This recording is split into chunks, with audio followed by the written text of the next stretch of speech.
ব্যালটের মধ্যে দৈব চয়নের ভিত্তিতেও যদি মার্কাগুলি দেওয়া হয়ে থাকে তাহলে মনে রাখতে হবে যে প্রধান মার্কাগুলিকে অবশ্যই দৈব চয়নের বাইরে রেখে এমন একটা জায়গায় রাখতে হবে যাতে কোনো বিতর্ক স্থাপিত না হয়। আপনি দেখবেন ধানের শীষ খুঁজতে হয়, নৌকা তো নাই, একটা পরিচিত মার্কা নাই, কিন্তু ধানের শীষ খুঁজতে হয়। এবং ধানের শীষ বাদে অন্য যে মার্কাগুলি আছে তার মধ্যে সেইখানে দাড়িপাল্লা এবং শাপলাকলি সেটা আছে ব্যালটের উপরের দিকে, হাত পাখা উপরের দিকে। কেন? দেবতা কি নিজের হাতে ওইখানে গিয়ে চয়ন করেছিলেন? এবং শুধু তাই না, এই পোস্টাল ভোট যখন পোস্ট হবে সবগুলি পোস্ট একই সময় সবগুলি ব্যালট এসে পৌঁছাবে, ভোটের আগে এসে পৌঁছাবে নাকি ভোটের দিন পৌঁছাবে নাকি ভোটের পরের দিন পৌঁছাবে? এবং ওই এক নেতার বাসা থেকে অতগুলো ব্যালট যদি পোস্ট হয় সেটি নিয়ে অলরেডি এই সুযোগ তো থেকেই যায়। যেসব দূতাবাস থেকে এগুলি করা হচ্ছে সেই দূতাবাসের কোনো কর্মচারী যদি পক্ষপাত থাকে আপনি সেটাকে কি করে তদারক করবেন? পক্ষপাত না থাকলে ভোট যেখান থেকে পোস্ট হবে সেখানে কি পোলিং এজেন্ট আছে দলগুলির? তাহলে এটা তো কেউ দেখছে না, কে কার ভোট দিয়ে দিচ্ছে কেউ দেখছে না। এর আগে এই ভোটগুলি সব নিয়ে এসে কার কাছে থাকবে, কিভাবে গোনা হবে, এই বিষয়গুলিকে আপনি পরিষ্কারভাবে জানেন? আমরা কেউই জানি না, আমরা কেউই জানি না। এবং শুধু তাই নয়, পৃথিবীর বিভিন্ন প্রান্ত থেকে এই ব্যালটগুলি আসবে। এই ব্যালটগুলি আসবার পরে এটা যখন গোনা হবে তখন সেই ব্যালটে আমরা যে ব্যালটটা দেখেছি সেখানে দেখলাম প্রায় সব মার্কা আছে। তাহলে আসন ভিত্তিতে এই মার্কা এবং এই ব্যালটগুলি কিভাবে ভাগাভাগি করা হবে এটাও কি আমাদেরকে কেউ পরিষ্কারভাবে জানিয়েছে? কারণ ব্যালটের উপরে তো আসন লেখা নাই না। তাহলে এগুলা অনেক জায়গায় ধোঁয়াশাপূর্ণ অবস্থায় আছে এবং নির্বাচন কমিশন এরকম একটি কাজ করছেন। নির্বাচন কমিশন আপনার মনে আছে একটা মেশিন চালু করেছিল ইভিএম, সেটার জন্য পাইলট করতে হয়েছিল একটার পর একটা, এবং সবাই তখন এমন অস্থির হয়ে গেল যে ইভিএম ভালো না, ইভিএম খারাপ। আমি নিজেও বলেছি যে ইভিএম এর দরকার কি, এত মানুষ আছে ভোট গুনবে বসে বসে, ইভিএম যেহেতু মানুষের মনে সন্দেহ রাখার দরকার কি? কিন্তু আপনি দেখেন সেটারও পাইলট করতে হয়েছে। কিন্তু পাইলট মানে হচ্ছে কিছু কিছু জায়গাতে ইভিএম লাগিয়ে পরীক্ষা করে দেখতে হচ্ছে যে ইভিএম আসলে সাকসেসফুল হয় কি হয় না। পোস্টাল ভোট জীবনে কোনোদিন আমাদের নির্বাচন কমিশন নিয়েছে এবং এটা তারা কোনোদিন গুনেছে? এটা তারা কিভাবে গুনবে, কিভাবে কারা গুনবে এই ভোটটি? মেটিকুলাসলি প্ল্যান্ড আমার ধারণা। না, মেটিকুলাস শব্দটা তো ভালো, আপনি যে কোনো কিছু মেটিকুলাসলি করবেন। পড়াশোনা আমরা মেটিকুলাসলি করি, আপনি অনুষ্ঠানটা করার আগে মেটিকুলাসলি করেছেন। আমি পয়েন্টটাকে বলছি, মেটিকুলাস শব্দটা দেখেন পজিটিভ ব্যবহার করলাম। আমরা ভোট চেয়েছি যে বিদেশে যারা অবস্থান থাকে তারা ভোটটা দিক, কিন্তু আমার কাছে অপরিষ্কার এইখানে। যেমন এখন বলছে, আমি বুঝলাম না যে একজন বলে উনি এখন ভোট দেয় কিভাবে? ভোট তো 12 তারিখ, ভোট তো এখন প্রার্থী তো নিশ্চিত হয়নি তো। রাইট। যে ধরেন আপনি প্রবাসে থাকেন, আমি যদি বুঝে থাকি, আপনি কি ভোট তো আকাশের ঠিকানায় চিঠি লিখতে পারেন না। আপনি যে আসনের মানুষ, আপনাকে তো একটা আসন করতে হবে। এটা তো প্রেসিডেন্ট নির্বাচন হচ্ছে না। ধরুন আপনি খুলনা 2 আসনের প্রার্থী, আমার বাড়ি বলে তো খুলনা নামটা মনে আসলো। তা আপনি বিদেশে থাকেন, আপনি খুলনার ওই আসনের, আপনি তো কোন জায়গার ভোটার সেটা তো আগে নিশ্চিত, আমার ওয়ার্ড পর্যন্ত একেবারে ন্যাচারাল। তাহলে ওইখানে প্রার্থী কে কে আপনাকে তো জানতে হবে, জেনে আপনি ভোট দেবেন। তাহলে তো আমার একটা এটা অজ্ঞর বুঝ বলি, তাহলে তো আপনার কাছে নিশ্চয়ই ওই ধরনের একটা ব্যালট পৌঁছাইতে হবে যেখানে বাংলাদেশে আমরা এখানে বসে যে ভোট দেই ওইখানে যাতে বসে উনি ওই ধরনের ভোট দিতে পারেন। কিন্তু এত মার্কা এটা কিভাবে আমার কাছে বোধগম্য না।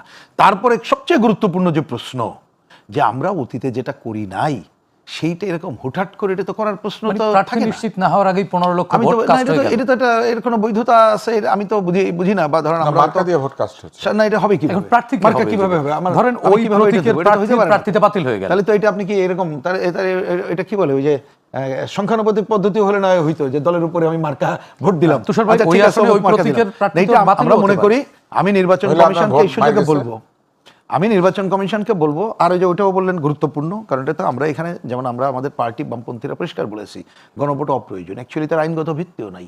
এমনকি আমি যতটুকু বুঝি এই গণভোটে হ্যাঁ জিতুক আর না জিতুক আগামী পার্লামেন্ট কিন্তু কোনোটা বাধ্য না, আইনগত ভিত্তি নেই, তার একটা নৈতিক ভিত্তি আছে। আইনগত ভিত্তি কিন্তু থাকার নাই। আমরা বলেছি গণভোট আনতে হবে, সেটা গণভোট সংবিধানে আনি। আমরা পার্লামেন্ট যেগুলো সংস্কার প্রস্তাব করব তার সাথে সংবিধানে যেটা জড়িত, তখন আমি গণভোটটি যদি না হয় তাহলে জুলাইতে সংস্কার বা নানান ধরনের উদ্যোগের কথা না, এটা কোনো সমস্যা তো এগুলো হবে না। এটা কোনো 90 এর পরে আপনি তো আবার বলেছিলেন না, 90 এর পরে এখানে টোটালি আলোচনা করতে দিতে হবে। প্রথম কথা হচ্ছে, আমি তো বললাম, আমি যদি বুঝে থেকে আমার ভুল বুঝ থাকলে আমাকে বুঝাই দিক। গণভোটে ধরেন আপনি না ভোট জিতে গেল, উদাহরণ দিলাম, তাহলে এখানে যে কথাগুলো আছে আপনি কি কোনোটা করতে পারবেন না? কে বলেছে আপনাকে? পার্লামেন্ট যদি ঠিক করে আমি তত্ত্বাবধায়ক সরকার করব, আমি 70 অনুচ্ছেদ এটা যেটা হলো আমি সেগুলো করব, আপনাকে কেউ ঠেকাইতে পারবে না। আপনি হা ভোটে একটা জিতলো, যেমন ধরেন আমরা যদি জিতি, আমরা যদি নির্বাচনে জিতি, আমি তো উচ্চ কক্ষের পক্ষে না, আমি কেন এটা মানবো? সংবিধান সংশোধন 4 মূলনীতি সংশোধনের কথা সংবিধানে কি বলে সনদে আছে, কেউ যদি ওইটাকে নিয়ে আসে আমি তো মানবো না, আমি তো করবো না। আপনি হাবুট জিতলেও তো আমি পার্লামেন্টে করবো না। মানে আপনাদের নোট অফ ডিসেন্ট আছে ওই Of জায়গায়? course, ঘোরতর আছে। আমরা বলছি এটা আলোচনায় অপ্রয়োজনীয়। কথার কথা বলছি, আমি উদাহরণ দিলাম। তাহলে আপনি কিন্তু ওইটার কোনো লিগ্যাল ভিত্তি নাই, এটা একটা নৈতিক ভিত্তি হয়েছে। আমি মনে করি রাজনৈতিক দলগুলোর প্রতি আস্থা থাকলে জনগণকে আমরা কি বলে সচেতন করতে পারতাম আমরা, যে আমরা এই বিষয়ে ঐক্যমত্য হয়েছি, এই ব্যাপারে ওদের নোট অফ ডিসেন্ট আছে। আর আমি মনে করি এইবারে যেখানে আমরা আলোচনায় গেছি, যারাই ক্ষমতায় যাবে, যে পয়েন্টে আমরা 100% একমত হয়েছি, অবশ্যই করবে তারা, না অন্ততপক্ষে আমি দেখি না। আর অন্তত actually- জুলাই এই বার্তা দিয়ে আর বলি গেছে। 90 শোনেন ভাই, একটা কথা খালি বলে দিন, 90 তো এই ধরনের এত আলোচনা হয় নাই। 90 ফেলিওরটাও গুরুত্বপূর্ণ। আমরা একটা ভোট ব্যবস্থার কথা ছিল, দক্ষ ভোট ব্যবস্থা করব, সেটা করতে পারি নাই। আমাদের কথা ছিল স্বাধীনতা এবং মুক্তিযুদ্ধের চেতনা পুনঃপ্রতিষ্ঠা করব, সেটাও করতে পারিনি। কথা ছিল কেউ সাম্প্রদায়িকতা করব না, কেউ সাম্প্রদায়িকতা প্রচারণা করলে ঐক্যবদ্ধ মোকাবেলা করব, সেটাও করি নাই। কথা ছিল আমাদের মধ্যে সংকট হলে আমরা পরস্পর আলোচনা করে মীমাংসা করব, ওইটুক ছিল, ওইটুকুই পারি নাই। সেটা তো থাকবে, কিন্তু আমার করার কি আছে? তো জনগণের উপর ভরসা করতে হবে। জনগণ দেখবে যারা করে নাই, কথার কথা, তারা যদি জিতে আসে, আগামীতে তাদের আর ভোট দেবে না, সেটাই হওয়া উচিত। কিন্তু আমি তো যে বাস্তবতা না, ওই যে যদি প্রবাসী ভাই বলে থাকে, বাস্তবে তো আপনি যে 4 পয়েন্ট লিখেছেন, 4 পয়েন্টের বিপরীতে প্রকৃতপক্ষে অধ্যাদেশে 30টা পয়েন্ট আছে। তারপরে আপনি শেষে বলেছেন সনদের কথাটা, সনদে 48 পয়েন্ট আছে। সনদে শুধু পয়েন্ট না, আপনার একটা ভূমিকা আছে, আমরা যেটার সাথে ঘোরতর দ্বিমত করি, মানে যে কারণে আমরা স্বাক্ষর করি নাই। তাহলে এই পুরোটা কি করে একজন হ্যাঁ বা নাতে ভোট দেয়? আমি তো আমার কথা পরিষ্কার বলেছি। আমরা যদি এখানে যাই, ধরেন আপনি 30 পয়েন্ট 48 পয়েন্ট বাদ রাখেন, যে 4 পয়েন্টে বলছেন, আমি তো কমিউনিস্ট পার্টির প্রতিনিধি হিসেবে ওইখানে ওপেন বলে এসেছি যে আমরা এই পথে দ্বিমত করি। তার মানে দুইটাই একমত আর দুইটা একমত, আমি কোনটায় ভোট দেবো? আমাকে বলুন। মাঝামাঝি তো কোনো অপশন নাই ভোট অপশন দেওয়ার। নাই। তাহলে আমরা একটু তুষার ভাইয়ের কাছ থেকে শুনতে চাই। এই ধরনের একটা জটিল পরিস্থিতির মধ্যে কেন আমরা পড়লাম? তুষার কেন ভাই, আমাদেরকে ফেলছে? প্রিন্স ভাই একটি ভালো জায়গা, ভালো একটি পয়েন্ট আউট করেছেন। সেটি হচ্ছে যে এখনো সব আসনে প্রার্থী কিন্তু চূড়ান্ত প্রার্থিতা তালিকা প্রকাশ করেনি নির্বাচন কমিশন। কারা কারা ভোট করছেন, কোন প্রতীকে বা প্রার্থী হচ্ছেন। সেক্ষেত্রে প্রবাসীরা তো আগাম ভোট দিয়ে দিল নানান প্রতীকে। কাকে কে ভোট দিল, কোন আসনে কে ভোট তার মানে পেল? প্রতীকে ওনারা ভোট দেওয়াচ্ছেন, এই জন্যই তো ওনারা এই কাজটা করেছেন। ওই যে প্রতীক, জোটের ওই প্রতীক, প্রতীক যদি ওই আসনে প্রার্থীতা বাতিল থাকে বা প্রত্যাহার হ্যাঁ, ওই করে যে দেয়, আমাদের বাংলাদেশে একটা কথা আছে, ভোট নাকি পচে, তো ভোট পচলো, এত ভোট পৌঁছবে না, কেন? এটা হইতেই পারে, সেটা ওনারা আলোচনা জানেন, করতে ভোট হবে। পচার ব্যবস্থা ওনারা করেছেন, সেই জন্য। এটা হয় আপনার কাছে কি মনে হয় আসলে? আমার কাছে কিছু মনে হয় না। আপনি যদি বিচার বিশ্লেষণ করেন, আমি কিছু ঘটনার কথা বলি। Please. যখন এনসিপি তৈরি হয়, নাহিদ ইসলাম যখন পদত্যাগ করলেন, এই সরকারের একজন উচ্চপদস্থ কর্মকর্তা বললেন উনি ভবিষ্যতের প্রধানমন্ত্রী এখানে দেখতে পান। আর এই অতি সম্প্রতি আরো গুরুত্বপূর্ণ একজন ব্যক্তি, তিনি বললেন সরকারের মন্ত্রী দেখতে পান। তো আপনি তাদের মধ্যে প্রধানমন্ত্রী, মন্ত্রী সবই দেখতে পাচ্ছেন, এখন শুধুমাত্র ক্ষমতা হস্তান্তর ঘোষণা বাকি আছে। ঘোষণাটা বাকি আছে। এইটা তো হতে পারে না, এইটা কোনোভাবেই হতে পারে না। এই সব কারণেই কি আসলে নির্বাচন হবে কি হবে না, 12 তারিখে নির্বাচন ভোট হবে কি হবে না, এটা নিয়ে এই প্রশ্নগুলো কি এই সবের কারণে? নির্বাচন হবে কি হবে না এই প্রশ্ন নিয়ে মানুষের মনে সংশয়টা আসলে না। নির্বাচন যারা আয়োজন করছেন তারা কতটুকু সৎ এবং সততার সঙ্গে নির্বাচন আয়োজন করবেন, এটা হচ্ছে মানুষের প্রশ্ন। মানুষ নির্বাচন হবে কি হবে না এইভাবে বলে না যে ওই দিন ভোট হবে কি হবে না, সেটা না। মানে ষড়যন্ত্র যে কি ভোটটার আছে? জন্য 16-17 বছর ধরে মানুষ অপেক্ষা করে আছে যে আবার একটা ভোট হবে, যেই ভোটে সবাই মিলে প্রতিদ্বন্দ্বিতার মধ্যে দিয়ে কে জিতে কে হারে সেই রকম একটা উত্তেজনার মধ্যে দিয়ে ভোটাভুটি হবে, মানুষ সেই ভোটের অপেক্ষা আছে। মানুষ এখন নিশ্চিতভাবে জানে যে ভোটটা সেই উত্তেজনার ভোট হবে না। আপনি বলেন, আপনি তো ঢাকা শহরে থাকেন, আপনি নিজে দেখেছেন ঢাকা শহর নির্বাচনের আগে এত নিরুত্তাপ। মানুষ অন্য বিষয় নিয়ে আলাপ 3 করে, মাস আগে থেকেই তো ভোট শুরু মানুষ হয়ে অন্য বিষয় নিয়ে আলাপ করে, নির্বাচনে আলাপ করে না। আপনি এখনো জানেন আপনার এলাকায় মোট কতজন প্রার্থী দাঁড়িয়েছেন অথবা কতজন প্রার্থী মনোনয়ন জমা দিয়েছেন? আজকে আমি আমার বাসা থেকে বের হয়েছি, আমার পাশের বাসা যিনি ভদ্রলোক একসময় আমার সাথে ব্যাডমিন্টন খেলতেন, আমার সিনিয়র ভাই, পাড়ার বড় ভাই, উনি আমাকে বলছেন তুষার নির্বাচন কি হইব? উনি এটা কেন বলবে আমাকে? আমি তখন বললাম অবশ্যই হবে। বলে না হইলে কারে ভোট দেবো? প্রার্থী তো এখনো চূড়ান্ত না, হয়নি। প্রার্থী জানে সে। আচ্ছা, আপনার কাকে ভোট দিবেন মানে?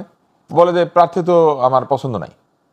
না ভোটের অপশন না থাকা ভোট দরকার আছে, ছিল। option আছে। না না ভোট আছে যেখানে প্রার্থী নাই, এটা করে নাই তো। এটা না, করে না নাই। ভোট আপনি দিতে পারবেন কোথায়? না আমরা পোস্টাল ব্যালটে দেখেছি না ভোটের একটি না অপশন না, না আছে। ভোট হচ্ছে, তাহলে ওইটাও না ভোট কিভাবে রাখা হচ্ছে আমি আপনাকে বলি। কোন আসনে যদি একজন ব্যক্তি দাঁড়িয়ে দেন না যায়, ভোট। ও আচ্ছা, মানে বিনা প্রতিদ্বন্দ্বিতা কেউ পাস হবে না, তখন না বলা যাবে। কিন্তু এটা ঠিক না, আমরা মনে করি এটা সব জায়গায় না অবশ্যই ভোট ঠিক দরকার না। ছিল। বিনা প্রতিদ্বন্দ্বিতা একজন বিরাট নেতা নির্বাচিত হতে পারেন না, তার বিরুদ্ধে কেউ দাঁড়াইলো না, তাকে অসম্মান করলো, অনার করলো। না ভোট সব জায়গায় থাকা দরকার হতে ছিল, পারে না। আমরা না মনে ভোট করি। থাকবে সকল প্রার্থীর বিরুদ্ধেই। Correct. আমার যদি কোনো প্রার্থী পছন্দ না হয় আমি বলে দিব যে এইসব প্রার্থীর একটা আমার পছন্দ না, আমি না দিলাম। কিন্তু সেটা ওনারা রাখেন নাই। না ভোটের যেটা মেইন স্পিরিট সেটা ওনারা নষ্ট করে দিয়েছেন। ওনারা কাউকে বিনা প্রতিদ্বন্দ্বিতায় জিততে দিবেন না, কেননা তাদের কাছে বেঞ্চমার্ক হচ্ছে আওয়ামী লীগের নির্বাচন, যেখানে 153 জন বিনা প্রতিদ্বন্দ্বিতায় নির্বাচিত হয়ে গেছিল। কিন্তু মুশকিলটা কথা আপনি আমাকে চিন্তা করেন, ওইখানে তো দু একজন থাকতে পারে যার বিরুদ্ধে আসলে কেউ দাঁড়াতে চায় না, থাকতে পারে, কিন্তু বিরাট নেতা, ধরেন শেরে বাংলায় কে ফজলুল হক, হতে পারে না তার বিরুদ্ধে কেউ দাঁড়ালো না, অনেক বয়সে দাঁড়িয়েছেন। মাহাতির মোহাম্মদ চিন্তা করলে 90 বছর বয়সে দাঁড়িয়েছেন, ওনার বিরুদ্ধে না দাঁড়াই, হতে পারে না? আবার বেগম জিয়ার বিরুদ্ধেও তো অনেকে দাঁড়াতে চাননি। আমি ওনার নাম নাইবা বললাম কারণ ওই যে আমি বললাম যে এইটাই আমাদেরকে মনে রাখতে হবে যে আমরা কোনো দলের নাম উল্লেখ করতে পারবো না, এইটুকু হচ্ছে নিরপেক্ষতা। সেই নিরপেক্ষতা তো হারিয়েছে এই সরকার। এই সরকার তো বলেছে তরুণরা জিতবে, তো বৃদ্ধরা জিতবে না, তরুণরা মন্ত্রী হবে, বৃদ্ধরা মন্ত্রী হবে না। ওনাদেরটা ওয়েল প্ল্যান, তরুণদেরটা ওয়েল প্ল্যান, আর বুড়াদেরটা ওয়েল প্ল্যান না।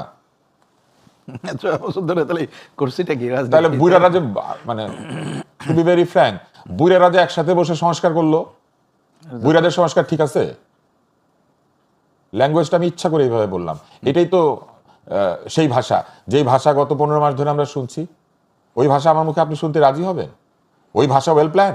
এটা তো প্রতিবাদের ভাষা হিসেবে ওই ভাষা ওয়েল প্ল্যান, যেখানে একজন মুক্তিযোদ্ধার বাসার সামনে গিয়ে মাফ করা হয়। কুৎসিত ভাষায় আক্রমণ করা হচ্ছে, ওটাকে ওয়েল প্ল্যান?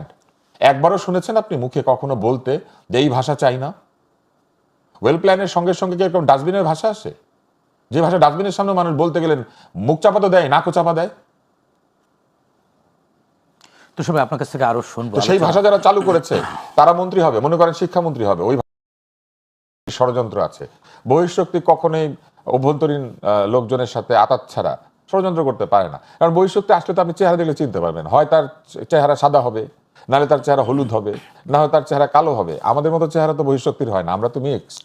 তো আপনি দেখলেই চিনবেন যে এই বহিঃশক্তি সেখানে ঘোরাফেরা করছে। তো বহিঃশক্তিকে কোনোদিন আমরা দেখেছি বাংলাদেশে? আমরা কোনোদিন দেখি নাই। আমরা মুখে মুখে শুনি বহিঃশক্তি এখানে এসেছে। বহিঃশক্তিকে নিয়ে আসে কারা? অতএব সবসময় মনে রাখবেন যে যে কোনো দেশের সার্বভৌমত্ব, স্বাধীনতা সবকিছু ক্ষতিগ্রস্ত হয় লেন্দুব দর্জিরা থাকলে। এখন লেন্দুব দর্জি জায়গায় জায়গায় আছে, পৃথিবীতে কি একটা লেন্দুব দর্জি? সব জায়গাতে আছে। আমরা কারজাইকে দেখি নাই? আমরা এরকম আরো আরো শাসকদেরকে দেখি নাই? আমরা তো দেখেছি। তো এটা তো খুব সহজ ব্যাপার। তুষার ভাই, আপনারা দুইজন যে প্রশ্নগুলো তুললেন, বিশেষ করে এই ভোটিং ক্ষেত্রে, ভোটিং নিয়ে, এগুলো কি আপনার কাছে সরকারের ভুল বা নির্বাচন কমিশনের ভুল মনে হয়? শোনেন, এত যাদের মেধা, এত যাদের বুদ্ধি, শুধু ডক্টরেট ডিগ্রি গুনতে গেলে 1 বছর লাগবে। তো ডাক্তার তো আপনি নিজেও না, ডক্টরেট, না, ডক্টরেট ছাড়াও আপনিও তো মানে আপনি যদি ভালো পড়াশোনা সরকারের বিভিন্ন করেছেন। জায়গাতে যারা পিএইচডি, বিশেষ করে সংস্কার এবং অন্যান্য কাজে যত পিএইচডি জড়িত ছিল, পৃথিবীর ইতিহাসে এত পিএইচডি কোনোদিন একটা বিশ্ববিদ্যালয়ে পড়ায় নাই। মানে এমন একটা অবস্থা। আপনি যদি গড় হিসাব করেন যে 100 জনের মধ্যে কতজন পিএইচডি, বা একটা কমিশনের মধ্যে কয়টা পিএইচডি? অলমোস্ট সবাই তো পিএইচডি। বহুত পিএইচডি, পিএইচডি অধিক সন্ন্যাসীতে গাজন নষ্ট, অনেক পিএইচডিতে সংস্কার নষ্ট, এবং এর মধ্যে আমরা দেখছি ভোটটা নষ্ট হচ্ছে। এর কারণ হচ্ছে এনারা আপনার ধারণা চিন্তা করে নাই। তুষার ভাই, এটা কি ভুল? না হচ্ছে? না, এই ভুল ধরনের করছে? এত শিক্ষিত মানুষ, এত বুদ্ধিমান মানুষেরা কোনোদিনই এটা ভুল হিসেবে করতে পারেন না। ওনারা অবশ্যই এটা জেনে শুনে করেছেন। তাহলে পরিণতি কি? জানি না, এটা ওনারা বিবেচনা করবেন। অন্যের কাজের পরিণতি আমি কি করে বলবো? তুষার ভাই তো কিছুই জানেন না। না না, আমি প্রিন্স অনেক ভাই কিছু জানেন না। আমি আপনাকে অনেক কিছু বলেছি, কিন্তু আপনি পরিণতি জানতে চাইলে পরিণতি তো আমি বলতে পারবো না। পরিণতি যার যারটা তার তার, তাই না? একজনের কর্মফলকে আরেকজন ভোগ করবে, নাকি আমি আপনার কর্মফল বলে কিন্তু দিতে আমাদের পারবো? তো এই নির্বাচনের ফলাফলের উপরে নির্ভর করতে হচ্ছে। কর্মটা হতে দেন, ভবিষ্যৎ বাংলাদেশটা কর্মটা হতে দেন। নির্বাচনটা হওয়ার পরে নির্বাচন নিয়ে কথা বলা যাবে, কর্মের পরে ফল।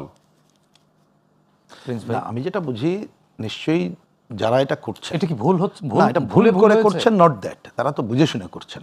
নিশ্চয়ই তাদের একটা টার্গেট আছে।